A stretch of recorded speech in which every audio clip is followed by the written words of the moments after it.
प्रिय विद्यार्थियों, नमस्कार।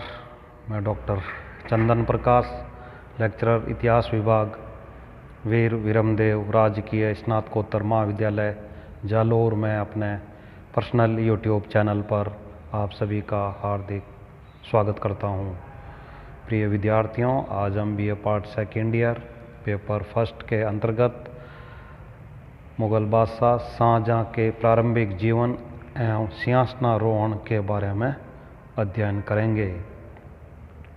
शाहजहाँ का जन्म फरवरी 1592 ईस्वी को लाहौर में मारवाड़ की राजकुमारी जोधाबाई यानी जगत गोसाई के गर्भ से हुआ था।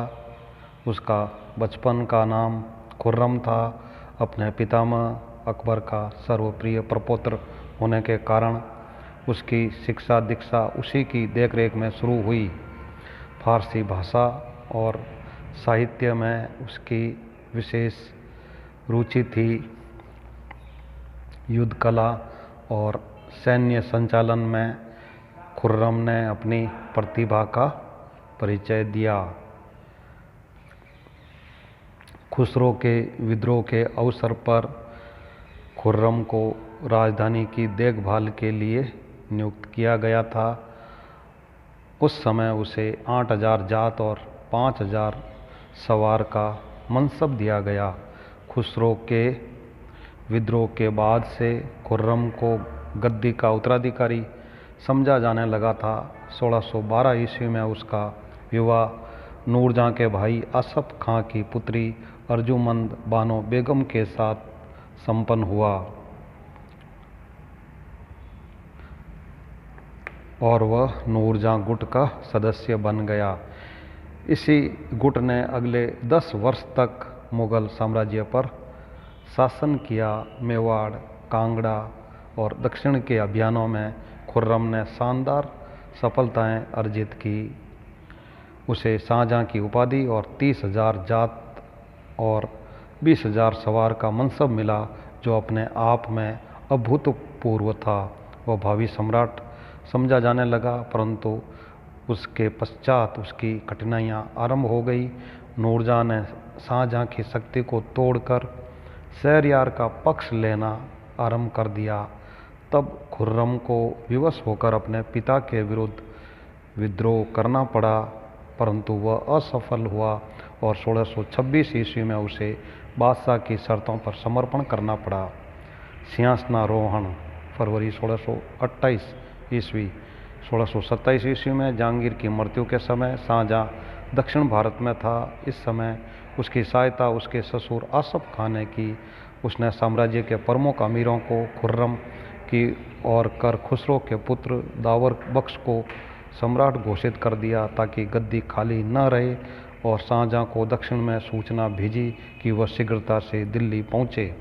इसी बीच शहरयार ने लाहौर में अपने आप को सम्राट घोषित कर दिया और खजाने पर अधिकार कर लिया। आसफ खां, जो शाहजहाँ की ओर से युद्ध की तैयारी कर रहा था, लाहौर के पास शहरयार से जा भिड़ा। शहरयार परास्त हुआ, उसे बंदी बना लिया गया तथा उसकी आंखें फोड़ दी गई। शाहजहाँ शीघ्रता से आगरा की तरफ आ रहा था और जब उसे रास्ते में इस सफलता की सूचना मिली तो उसने अपने ससुर आसफ खां को गुप्त संदेश भेजा कि दावर बख्श सहित शहरयार और अन्य समस्त शाही परिवारों के राजकुमारों को मौत के घाट उतार दिया जाए। शाहजहाँ के ससुर आसफ खां ने ऐसा ही किया और शाहजहाँ के आगरा पहुंचने से पहले ही राजगद्दी के सभी उत्तराधिकारी कत्ल कर दिए गए। इस प्रकार अपने संबंधी राजकुमारों का वध करा के 4 फरवरी 1628 ईस्वी को शाहजहाँ आगरे के तख्त पर बैठा और उसने अबुल मुजफ्फर शहाबुद्दीन मोहम्मद साहिब किरानी सानी की उपाधि धारण की। आसफ खां को 8000 जात और 8000 सवार का मनसब प्रदान कर साम्राज्य का वजीर नियुक्त किया गया। मावत खां का मनसब बढ़ाकर 7000 जात और 7000 सवार कर दिया गया तथा खान खाना की उपाधि दी गई। नूरजहाँ को 2 लाख रुपया वार्षिक की पेंशन दी गई। उसने अपने जीवन के शेष वर्ष शांतिपूर्ण लाहौर में व्यतीत किए। यहीं उसने अपने पति की यादगार में एक मकबरा बनवाया और दान दक्षिणा के अनेक कार्य करते हुए 1645 ईस्वी में मृत्यु को प्राप्त हुई। प्रिय विद्यार्थियों, इस प्रकार आज हमने मुगल बादशाह शाहजहां के प्रारंभिक जीवन एवं सिंहासन रोहण के बारे में अध्ययन किया है। Very thanks.